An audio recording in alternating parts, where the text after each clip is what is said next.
film itu biasanya berapa? 2 jam. 2 jam sampai 3 jam. Ya, kalau filmnya seru, nggak ada rasa bosan atau rasa sebel gitu ya. Tapi sedangkan ini cuma 1 jam, bisa rasa sebel.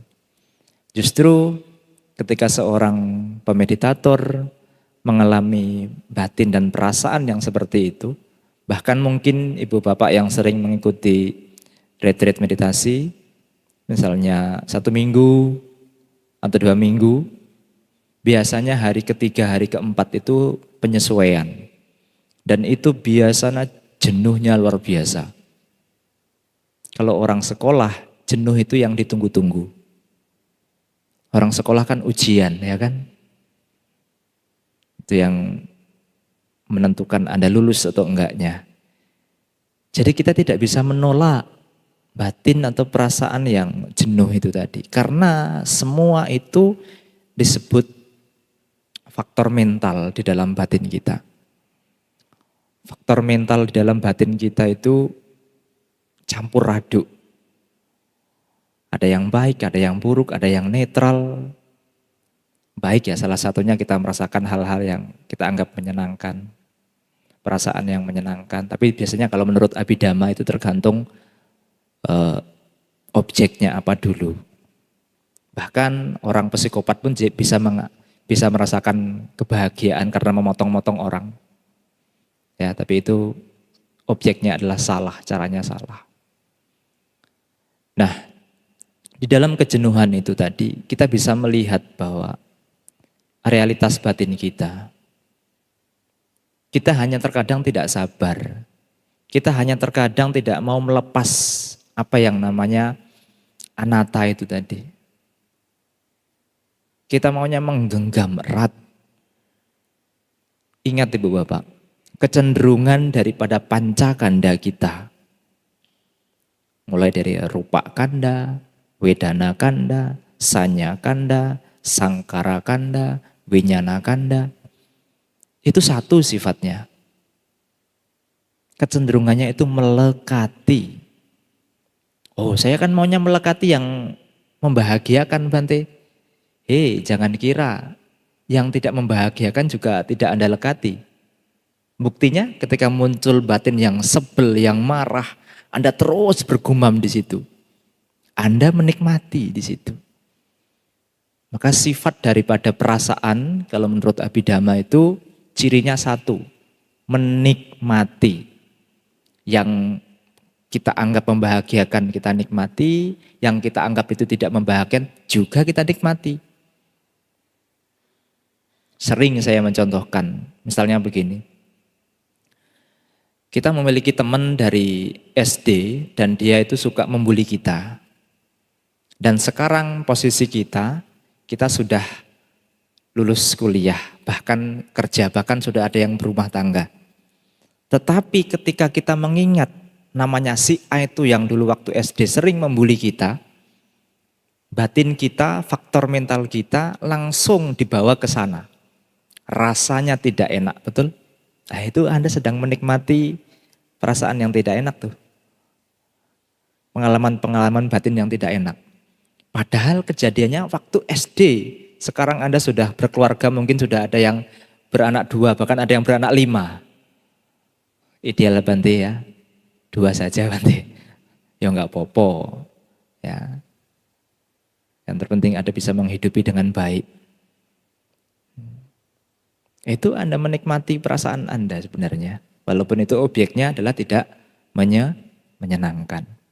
Dan istimewanya di Buddhis itu kita dikasih cara daripada Sang Buddha itu untuk melepas semua itu. Tidak perlu kita genggam. Ya. Tidak perlu kita genggam. Demikian pula dengan hal-hal yang membahagiakan. Ya, kita bayang-bayang, berandai-andai. Nah, kita sedang melekati perasaan kita. Kita sedang melekati kesadaran kita. Kita sedang melekati bentuk-bentuk pikiran kita. Kita sedang melekati jasmani-jasmani kita. Rupa materi, rupa kasar. Kita sedang melekati di situ. Memang untuk ke arah hal-hal yang bisa sampai menyeimbangkan batin tidaklah mudah.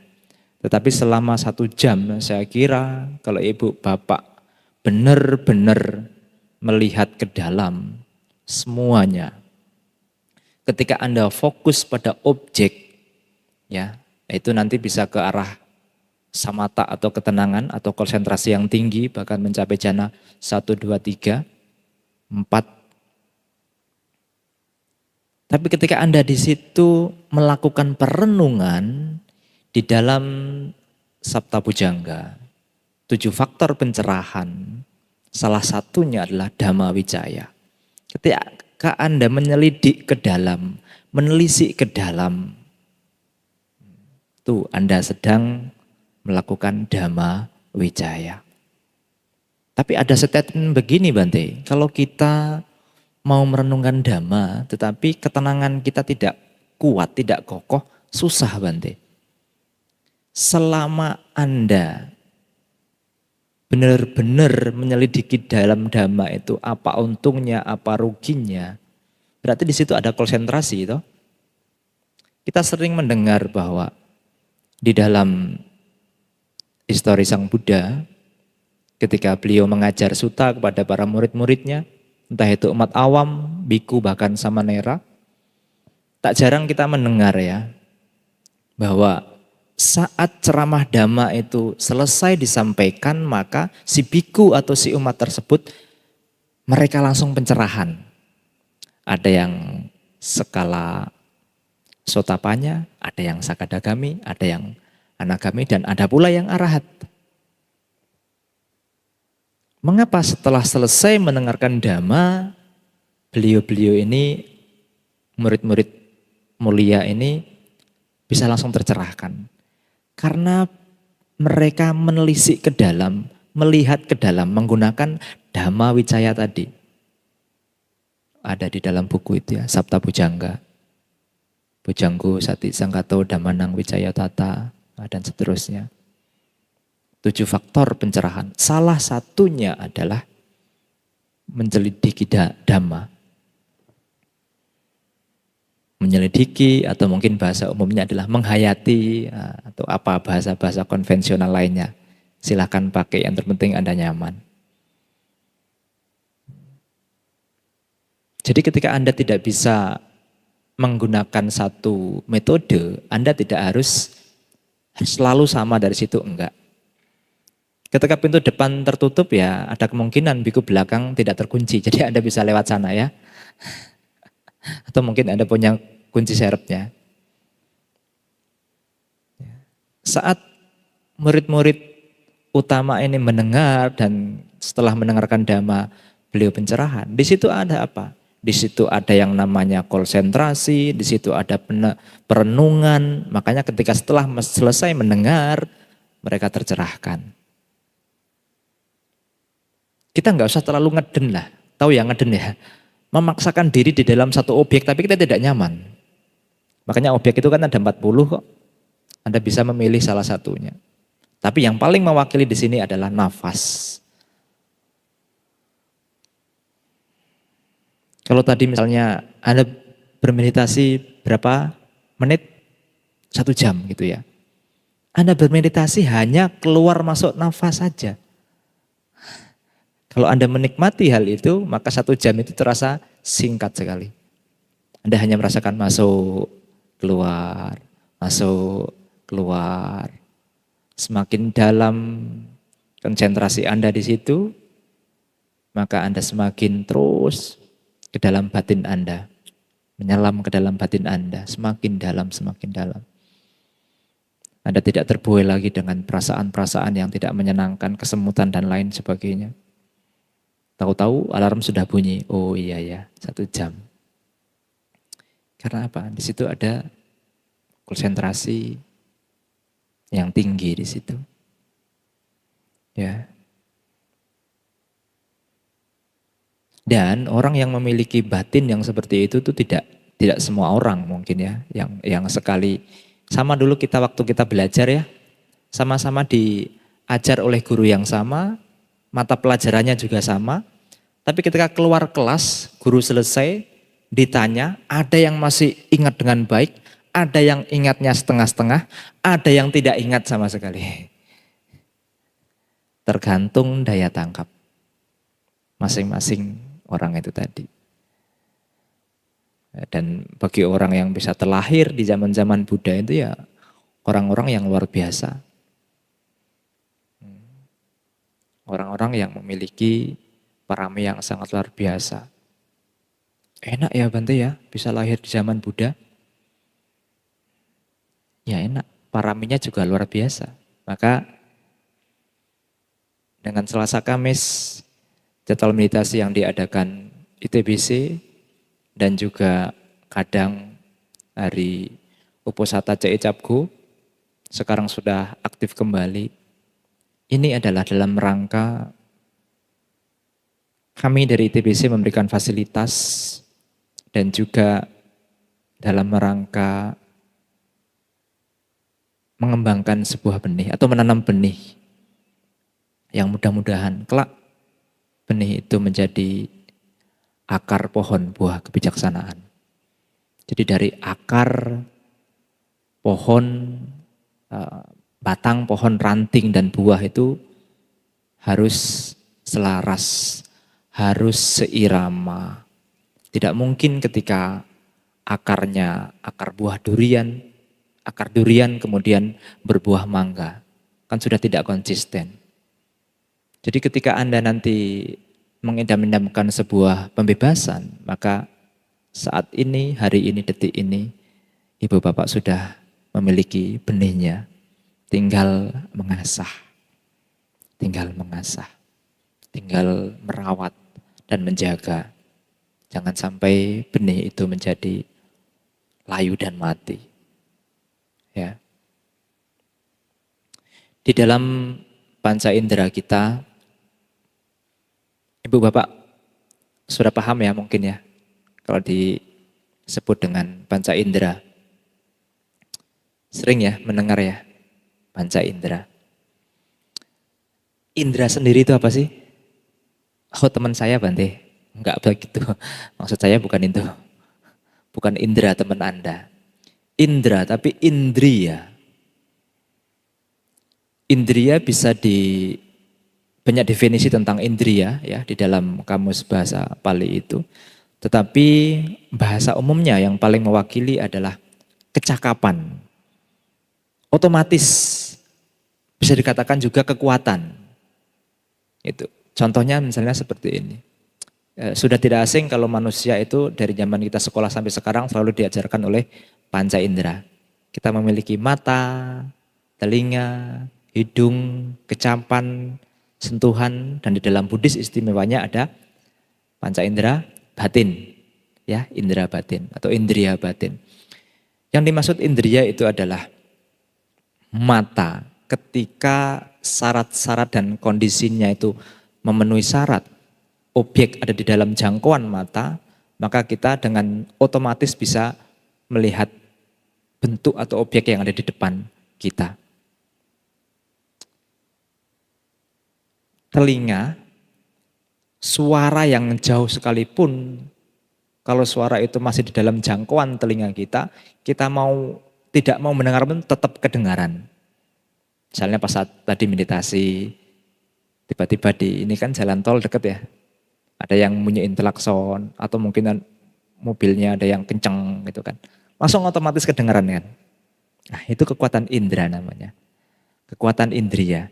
Jadi apa namanya ya dalam bahasa modernnya itu. Otomatis gitulah. Nah di dalam meditasi ini kita dituntut mengasah. Kalau kita berbicara tentang sati atau perhatian, kita dituntut untuk membuat sati ini menjadi otomatis.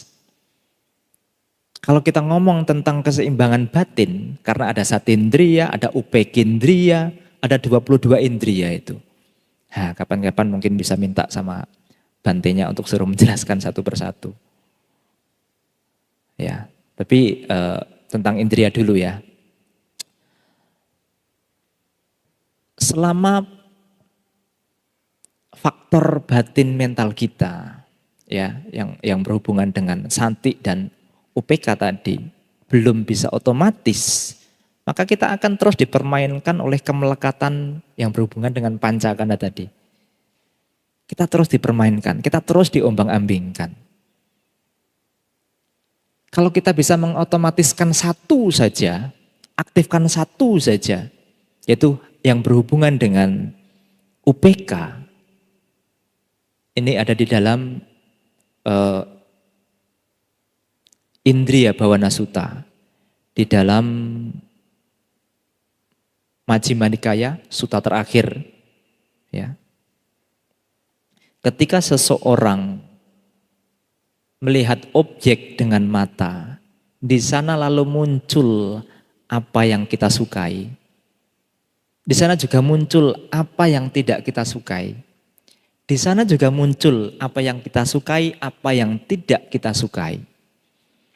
Maka bagi orang yang terampil, hendaknya mengembangkan apa yang namanya UPK tadi. Keseimbangan batin. Bahkan UPK ini masuk di dalam Brahma Wihara 4. Yang terakhir, keseimbangan batin.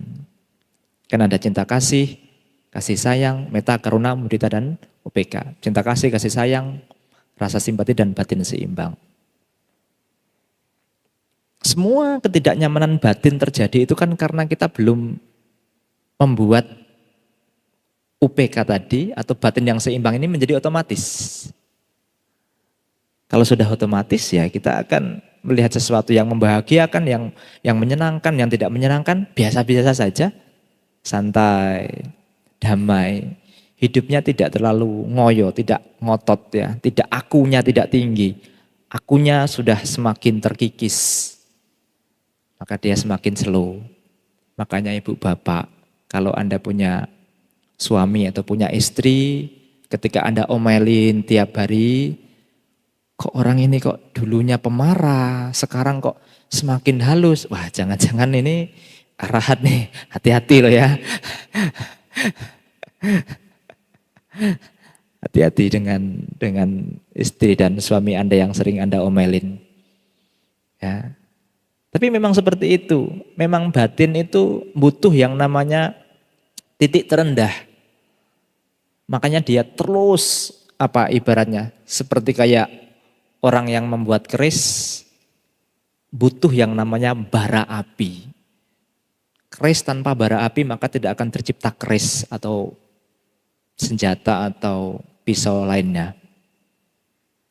Fungsinya untuk apa? Untuk menempa, dan menempa.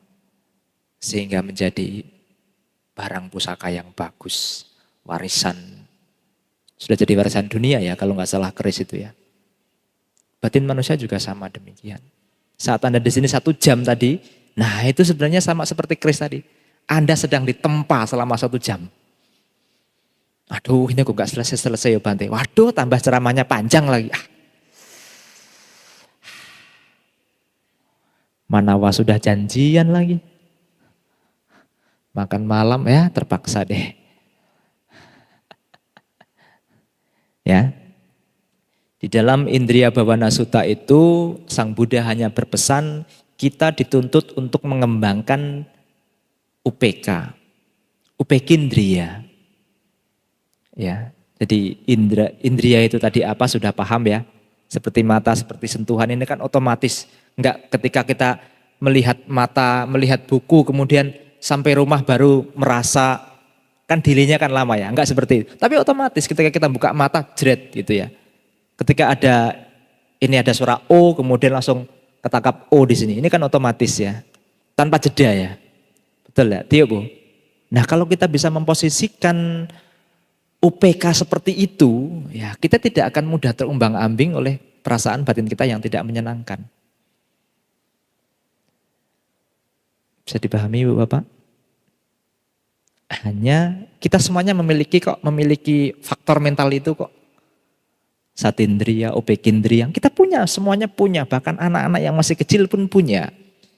Hanya cuman butuh waktu untuk diasah. Pisau itu menjadi tajam karena asah. Ya. Hanya itu saja. Kita memunculkan keseimbangan batin.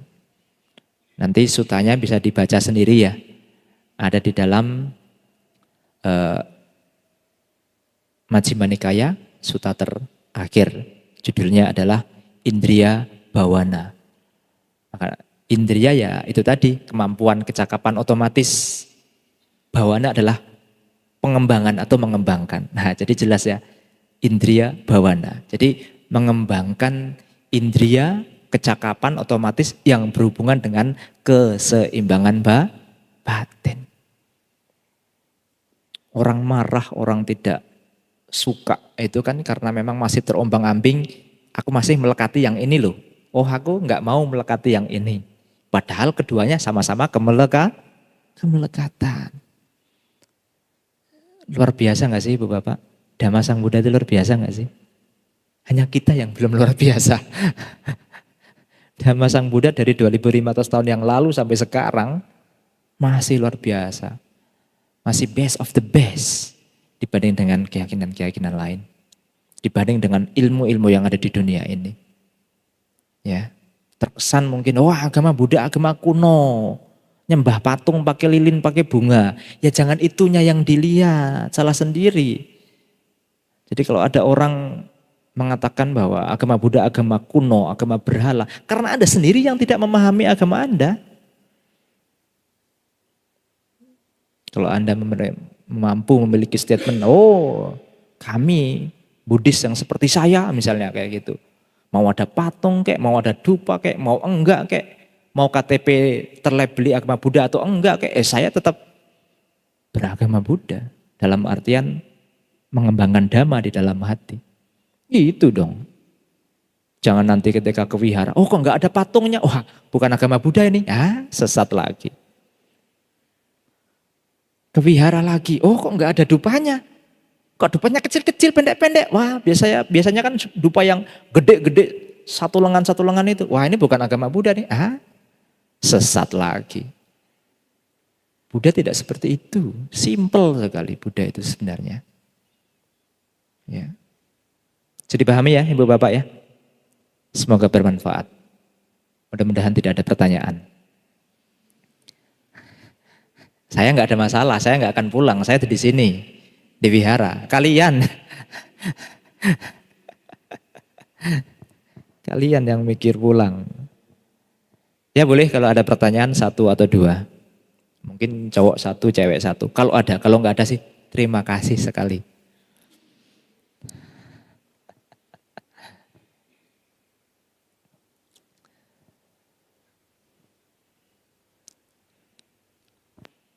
Oh ya, oke, silakan.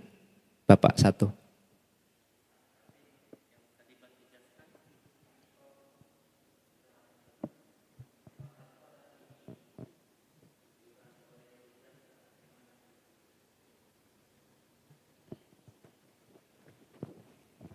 Piti itu diterjemahkan sebagai kegirangan batin atau kegiuran batin. Sama seperti kayak orang di padang pasir yang sedang kehausan mencari sumber mata air. Katakanlah masih dalam jarak 10 meter, tapi dia sudah melihat jelas sumber mata air. Walaupun dia belum menyentuh air, belum sampai meminum air, tapi rasa kegiurannya sudah nampak walaupun jaraknya masih 10 meter.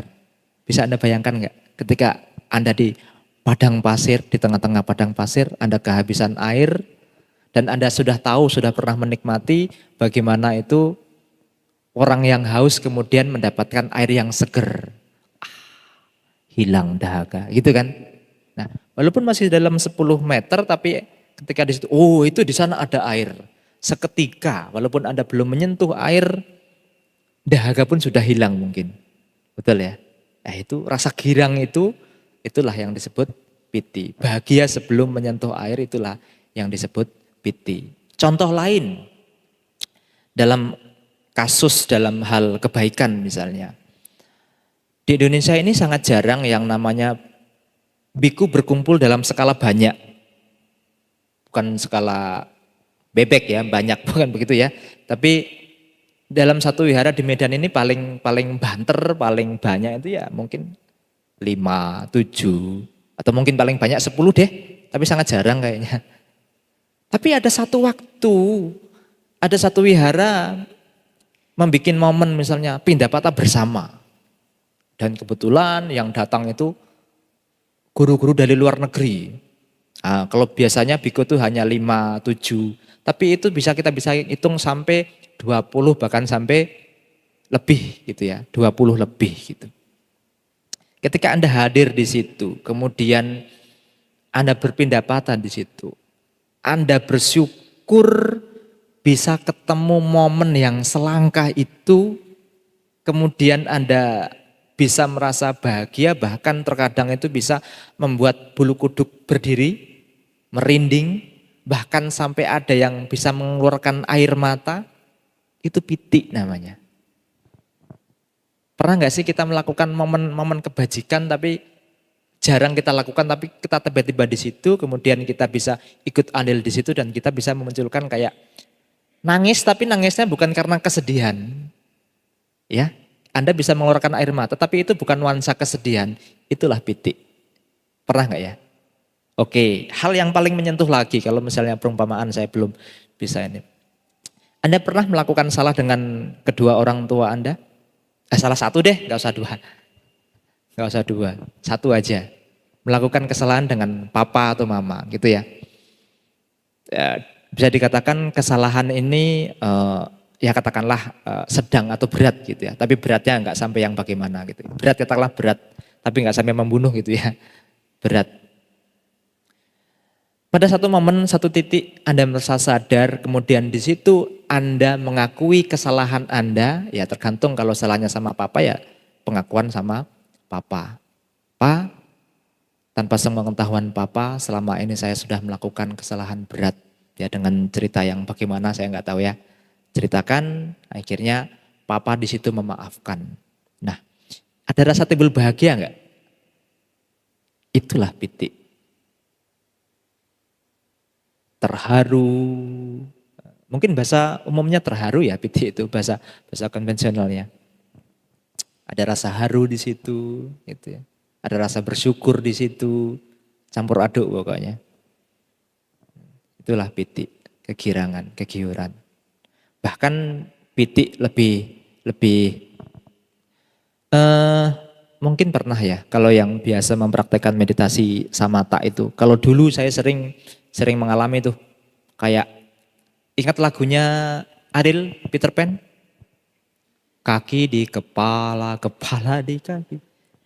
Kalau Bante dulu sering mengalami kayak duduk kayak gini, posisi duduk kita. Tapi seolah-olah ini kayak berputar nih, kepala tuh kayak di bawah, kayak kita melayang gitu. Itu juga piti. Terakhir dulu saya nggak tahu ini itu apa, pokoknya seneng aja kayak melayang kayak terbang gitu. Itu. Tapi terakhirnya, oh ini yang namanya piti gitu. Ya mungkin belum pernah mengalami ya. Wah kasihan. Selama ini kemana meditasinya Bu? Belum pernah mengalami ya. Ya ada situ. Piti. Kalau pitinya lebih jauh lagi itu bisa membuat Anda melayang gitu. Lebih jauh lagi. Bisa membuat Anda melayang. Itu kan cerita-cerita murid-muridnya Achan Man atau siapa itu yang di bukunya Achan Man. Meditasi, masuk piti, kayak dia kayak merasa melayang. Gitu kan, loh saya kok kayak merasa melayang ya. Tiba-tiba dia buka mata, beneran jatuh, sakit ya. Sakit. Beberapa hari nggak bisa duduk meditasi karena jatuh. Makanya kalau Anda mengalami hal itu jangan buka mata ya. Kalau konsentrasinya belum tinggi bisa jatuh, kalau konsentrasinya udah tinggi ya bebas membuka matamu seperti apa. Ya. Ya, bisa dipahami ya. Rasa kegiuran yang begitu tinggi. Nah, kalau contoh-contoh tadi belum bisa menggambarkan itu piti, ya pelan-pelan nanti akan ketemu. Ya, pelan-pelan nanti akan ketemu. Ya mungkin kalau di waktu-waktu sela-sela, waktu tenggang boleh buka-buka Google yang memang sumbernya itu bertanggung jawab, ya. Nah, bisa apa sih arti pitik, ada penjelasan jauh lebih panjang. Atau mungkin Anda bisa membuka buku yang namanya Wisudimaga, itu juga tentang meditasi, juga ada dijelaskan rinci ya di situ ya. Ada dulu buku Wisudimaga. Di internet juga banyak kok buku Wisudimaga itu. Ya. Rasa haru, tapi harunya melebihi daripada haru yang biasa. Bisa dipahami? Oke, satu cowok, satu cewek. Gak ada. Oh ya, Angel. Tadi gini-gini. Oh enggak ya? Ya, sudah hampir jam 10. Mungkin kalau ada pertanyaan disimpan untuk nanti? Selasa ya. Selasa depan. Supaya bantunya juga nggak kehabisan topik ya, jadi ada yang dibicarakan. Ya, mungkin itu yang dapat saya sampaikan. Mohon maaf atas segala kekurangan yang belum dapat Bante sempurnakan. Akhir kata, sabe sata bhavantu sukitata. Semoga semua makhluk turut berbahagia. Namo Buddhaya.